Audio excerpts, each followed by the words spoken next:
It is a great time to be a fan of Souls-likes. Between the fantastic The First Berserker Kazan earlier in the year, the excellent Lies of P Overture DLC last month, and the multiplayer co-op focused Elden Ring Night Rain, we have been eating well in 2025. And you can add Wuchang Fallen Feathers as yet another course in that meal. This debut game from developer Lean Z Games impressed me from the start with its exciting, fast-paced, and dynamic combat. It also has one of the best skill trees in the genre, along with intricate and interconnected level design that guides us through gorgeous vistas and grotesque sights in equal measure. That said, its difficulty is all over the place, with truly wild dips and spikes that go from a relative walk in the park to, oh my god, when is it my turn to attack levels of aggression in some of its later bosses. So while I'm left with a little bit of whiplash after beating it, it's still an easy and strong recommendation for anyone who's hungry for more.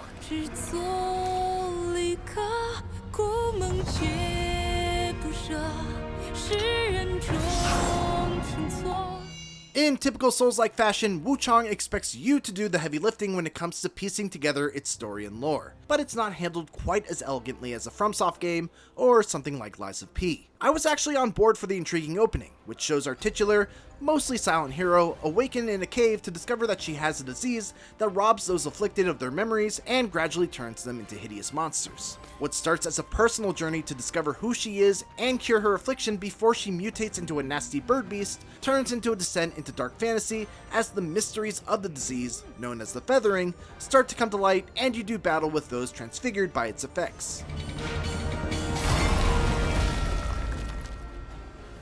That was a good start, but by the end of its 45-hour campaign, I'd lost track of the many characters that pop up, say a few lines of dialogue, and then disappear for 10 or so hours until they pop up again in a completely new location. People kept on referencing names I had never heard of before, making it really hard for me to follow the conversation. Lore fiends who enjoy digging into weapon and item descriptions for clues might get more out of the story than I did, but playing through it the same way I have many other games meant its big revelations largely fell flat. Keep in mind that I shall hound you to the very gates of hell if you disrupt my plans.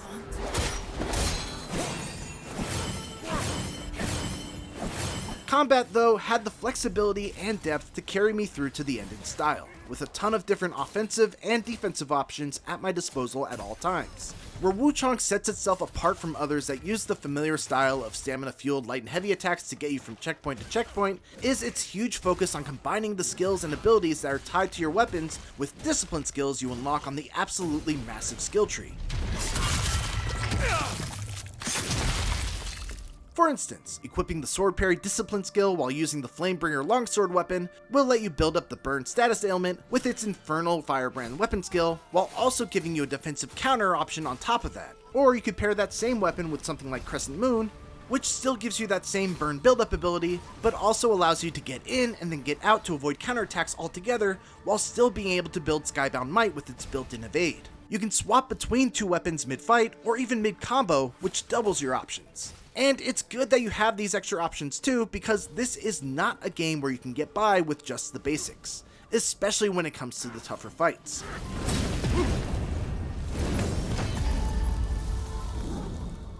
Powering your skills and spells hinges on generating a resource known as Skyborn Might, which is gained mostly by perfectly dodging enemy attacks at the last instant, but can also be gained in certain weapon-specific ways, such as landing the 4th hit of a light combo string with the axe, the 2nd hit of a light combo string with the longsword, clashing weapons with the dual blades, or automatically over time simply by having the one-handed sword equipped. I had a blast discovering ways to incorporate both weapon and discipline skills into combat to get around limitations like stamina, since using a Skyborn Might charge often gives you a powerful attack that doesn't deplete your meter, or lets you blow through an enemy's strong defense with a poise break inflicting mist and take huge chunks out of their health in seconds. I felt like I usually had more interesting decisions to make with each level up than I do in most Souls-likes when it came to defining my build.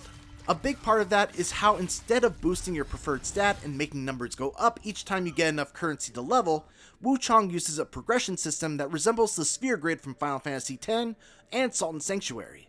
It has 6 paths to go down and unlock progressively more powerful skills, with 5 of them being devoted to stat and weapon upgrades enhancing each of the different types of armaments, and the last one focusing more on universal boons, like extra healing charges, general buffs for executing certain techniques, etc. The grid is absolutely gigantic, and even 10 to 30 hours into the campaign, I was still unlocking brand new branches with new discipline skills and tons more upgrades to choose from. That's a lot, but thankfully, respecs are free, allowing you the freedom to change up your entire build with zero cost or penalty, whether to simply try out a new weapon or alter your game plan against a challenging boss. It's an excellent system that encourages experimentation while also rewarding you for having a clear idea of what kind of build you want to make. There's a fairly impressive amount of different types of enemies as well, with each area you visit packing plenty of new twisted creatures with brand new sets of attacks and skills that you'll need to learn how to adjust your build and your tactics to deal with. Everything in this game can be threatening, from the small hunchback dudes that go down in just 1 or 2 hits, but can sneak up on you with a hugely damaging grab, to the towering fiends that are almost like mini-bosses into themselves. This variety kept the action fresh throughout the whole adventure and kept me tense whenever I would venture into a new area, since I never knew what to expect around the corner.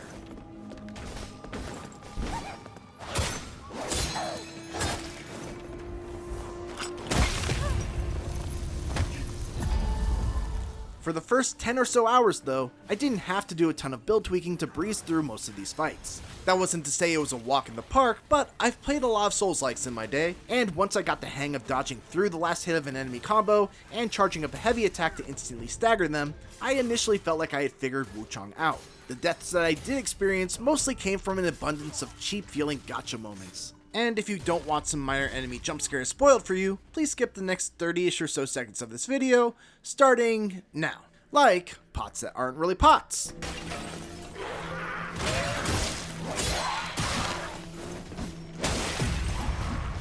Trees that aren't really trees. And shrines that aren't really shrines. To be fair, lots of Souls-likes have moments like these, but in Wuchang, it happens with such frequency that it felt like I was constantly getting pranked by the developers, and at a certain point that joke gets old. Other than that, it was mostly smooth sailing until I came across a boss called Commander Honglan. She wasn't so much of a difficulty spike because that implies some degree of an incline or ramp up, as she was like running into a brick wall. She took me about 2 hours to beat, and while I still came out on the other side of that fight having mostly enjoyed the intensity of it, Honglan serves as a non-spoilery encapsulation of what I don't like about several of Wuchang's later boss fights. The biggest issue is that the punishment window for correctly and precisely dodging most of their attacks is super tight, which takes away from the satisfaction of actually being able to dodge a huge sequence of swings. Like, if you watch this clip, I am on defense for a full 30 seconds before I'm able to punish this boss.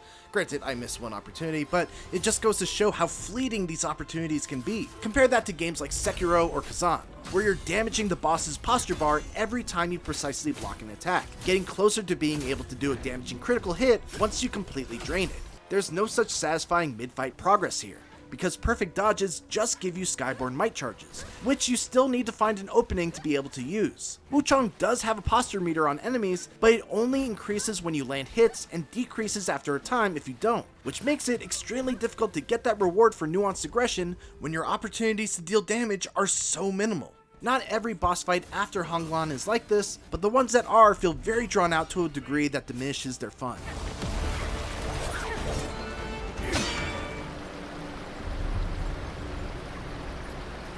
The world all these ups and downs take place in is rich with secrets to discover, interconnected paths that satisfyingly link entire sections of the map together, and tough optional challenges with appropriate rewards. I love the gradual descent into dark fantasy. You begin in a very colorful and beautiful Chinese village that is just showing subtle signs of the terrible illness sweeping through its population, and then as you progress deeper underground and through areas that have been absolutely ravaged by the feathering, it starts to feel more and more like a horror game.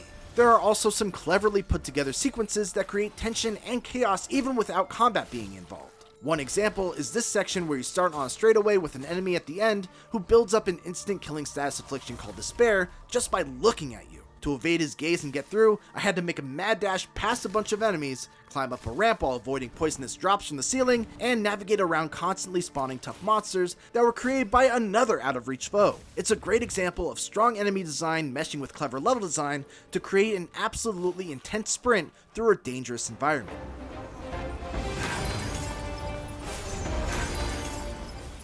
With its fast-paced, dynamic, and flexible combat, and a best-in-class skill tree that allows for a ton of build experimentation and customization, Wuchang is an extremely respectable debut Souls-like for developer Lean Z Games. Some of the later bosses feel frustratingly lacking in chances to capitalize on opportunities for damage, and I would have enjoyed fewer surprise, you're dead kind of moments, but while those feather-ruffling issues lead to some rough patches, none are abrasive enough to keep this innovative take on a hugely popular genre from soaring with some of the greats. Executive Reviews editor Tom Marks here with Mitchell Saltzman to talk about his review of Wuchang Fallen Feathers. Mitchell has done tons of Souls-likes for us, reviewed Elden Ring Night Rain, also games like Black Myth Wukong, Stellar Blade, all over the action space. So let's talk about, we had you on to talk about Night Rain, but we were talking more about the multiplayer side of things when we did that conversation. So let's talk about your favorite Souls-likes. Let's talk about what you look for in the genre. What do you like about it? What are some of your favorites? What do you prioritize in that space in terms of what you enjoy?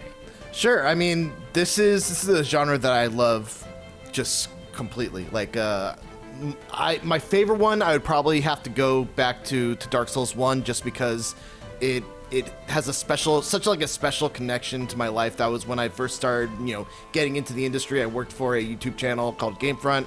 We did Let's Plays, walkthroughs of Dark Souls, and it was just one of the experiences of my life that I hold dearest to my heart. Beyond that, I love pretty much all the FromSoft Souls-likes, or Souls games rather. Outside the FromSoft sphere, I like Neo, the recently released this year, actually, Kazan, which I touch upon in the review also. In terms of what I look for in a Souls-like, Kazan really kind of exemplifies it. I really love the combat, and I love, the kind of the world exploration, finding hidden secrets, going through an optional path, facing off against a really challenging optional boss, and getting something cool out of it. And Wuchang definitely touches upon that too. One of the other things you talked about in your review was this idea of difficulty spikes, and difficulty is always a conversation around Souls-likes, whether, too hard, too easy, difficulty settings, all of that. I want to talk about spikes specifically because you're no stranger to difficulty, or you're not afraid of that sort of stuff. You were one of the very few reviewers, I think, who beat Elden Ring by the review embargo, which was a Herculean task. You also you did Shadow of the Erdtree, which is a very hard DLC as well. But in this game specifically, there's moments where it jumps up very unexpectedly in difficulty. Right. And I want to talk about specifically coming from the reviewing side of things.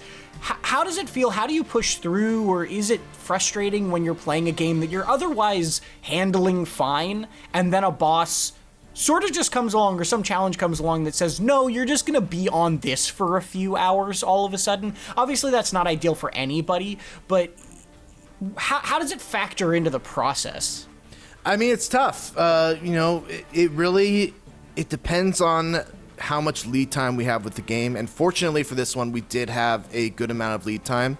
It can be stressful, man. Sometimes people don't really think about this, but reviewers don't have a lifeline. If you are stuck on a boss, you have to figure out a way through it. There's no online guides that you can go to. There's no YouTube video of someone doing it.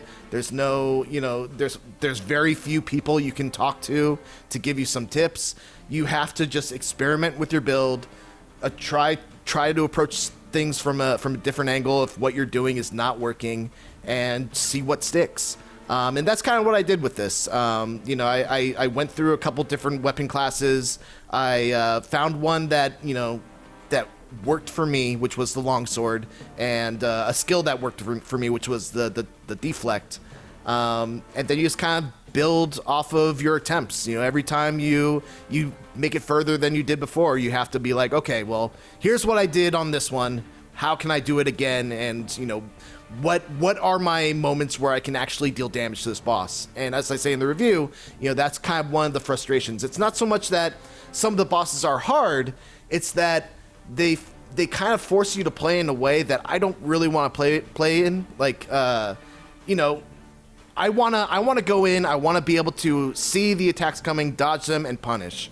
I don't want to just sit back, do the easiest defensive option, and then just wait for the one attack that a boss has where I can do a big damage punish, which is kind of what I ended up doing with some of the bosses in Wuchang. And it doesn't really feel that great. I want to be able to enjoy these boss fights.